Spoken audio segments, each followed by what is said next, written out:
जी hello दोस्तों, मैं हूं कमर चीमा। उम्मीद है आप लोग ठीक होंगे। दोस्तों, एक बड़ी इंपॉर्टेंट डेवलपमेंट है कि भारत की ruling party Bharatiya Janata party ने अमेरिका के दफ्तर खारजा यानी कि स्टेट डिपार्टमेंट पे और अमेरिका की डीप स्टेट यानी कि उनके इंटेलिजेंस अपरेटस पे ये इल्ज़ाम लगाया है कि यूएस जो है अमेरिका इंडिया को डिस्टेबलाइज करना चाहता है।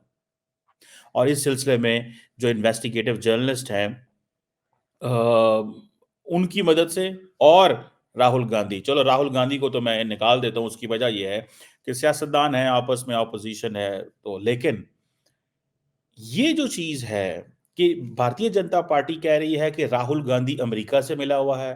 भारतीय जनता पार्टी कह रही है कि इन्वेस्टिगेटिव जर्नलिस्ट ये कह रहे हैं। ये काम डॉक्टर जयशंकर ने नहीं कहा, नरेंद्र मोदी साहब ने नहीं कहा, जो लोग गवर्नमेंट में बैठे हैं उन्होंने नहीं कहा।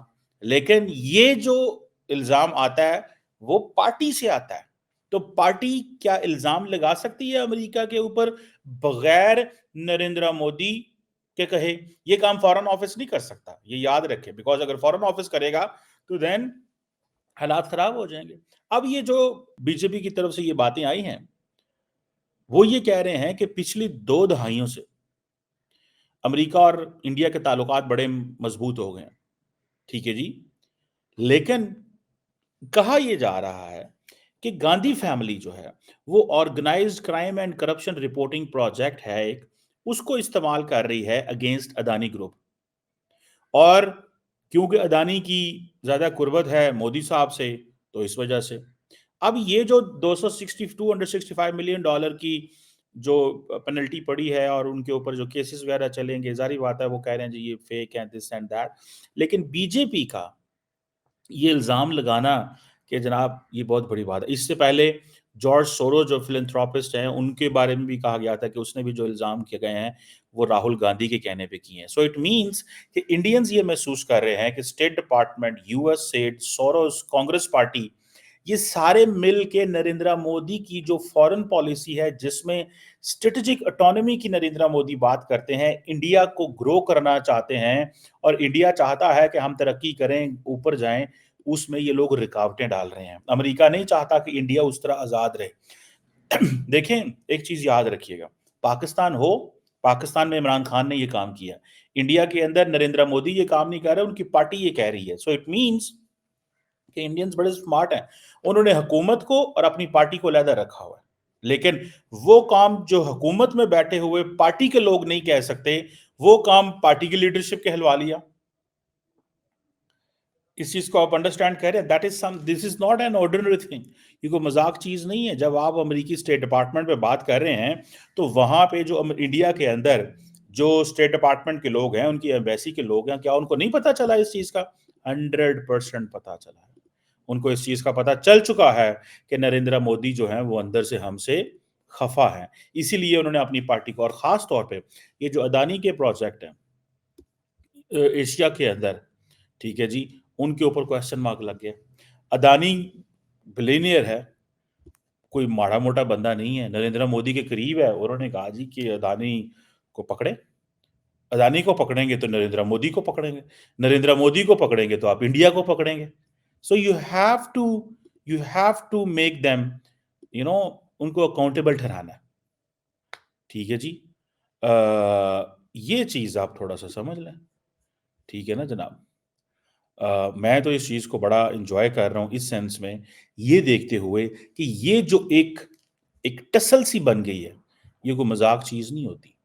ये जो टसल सी होती है ना, ये मजाक चीज़ नहीं होती। ठीक है? मुझे ये एक आम चीज़ नहीं लग रही। मुझे ये एक अहम चीज़ लग रही है। मैं इसको एक आप समझ लें कि एक इम्पोर्टेंट चीज़ समझता हूँ।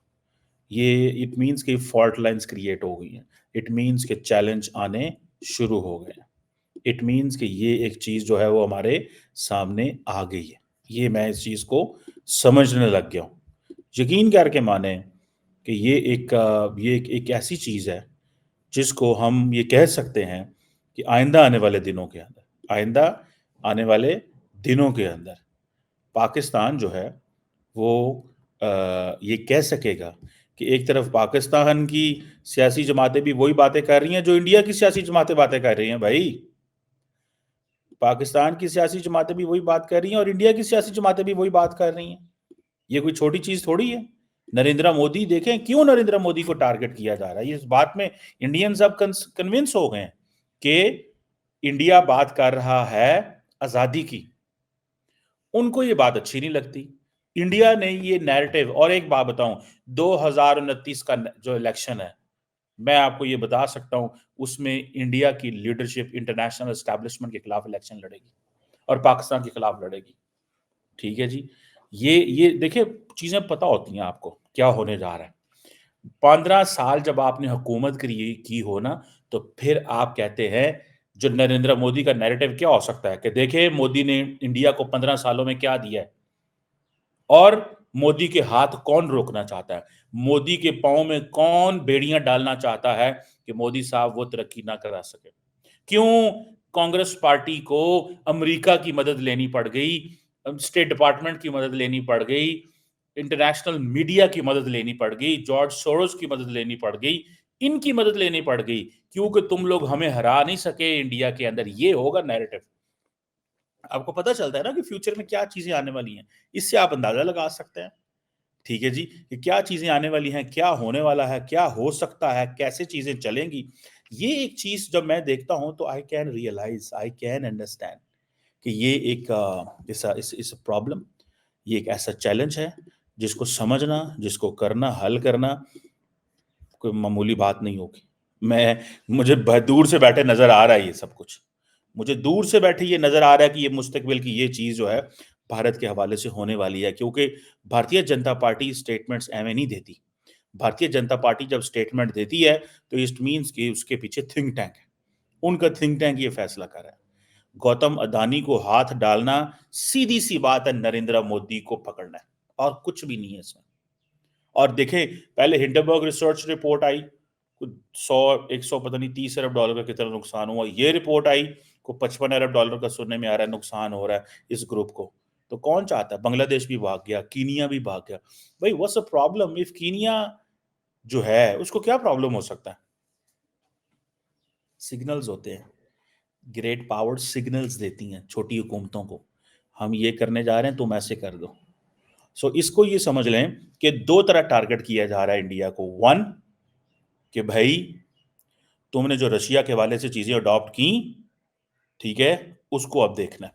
मुझे ऐसे लग रहा है, ये मेरा एक एनालिसिस है, एनालिसिस ये है कि मिडल ईस्ट में चीजें फर्दर अनफोल्ड हो रही हैं, जिसमें सीरिया में आप देखें, जंग बैरूत में बंद हो रही है तो सीरिया में शुरू हो रही है।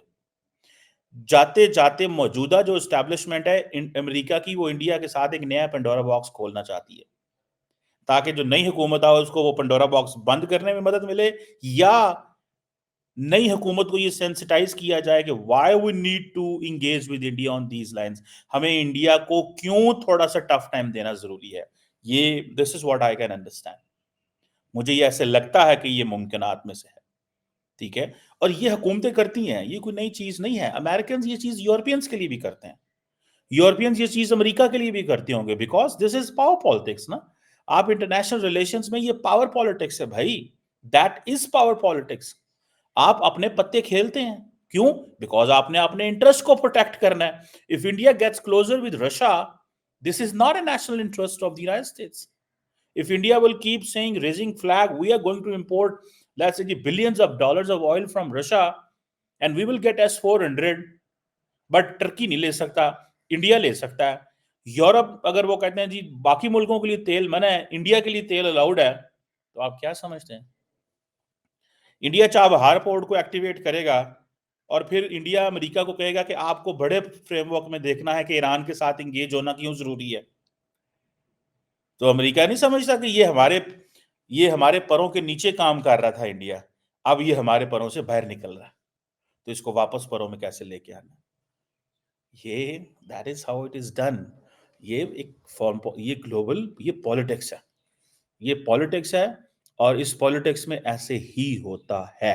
ये याद रखिएगा, दुनिया में ये पॉलिटिक्स ऐसे ही करते हैं।